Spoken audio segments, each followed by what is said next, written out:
Siamo con l'assessore all'istruzione di San Vito, Pier Giorgio Sclippa, a cui chiediamo cosa sta succedendo in questi giorni, in questo momento, nel mondo della scuola sanvitese.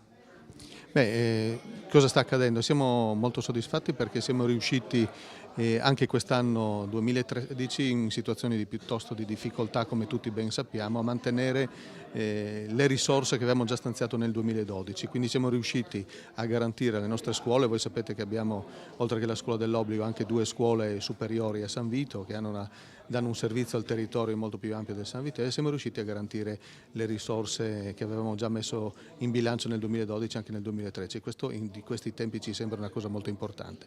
Le nostre scuole sono di grande qualità, stanno lavorando molto bene, sentiamo la soddisfazione dei genitori e degli insegnanti. Certo, ci sarebbe bisogno di molto altro, ma in questo momento più di così non riusciamo a fare.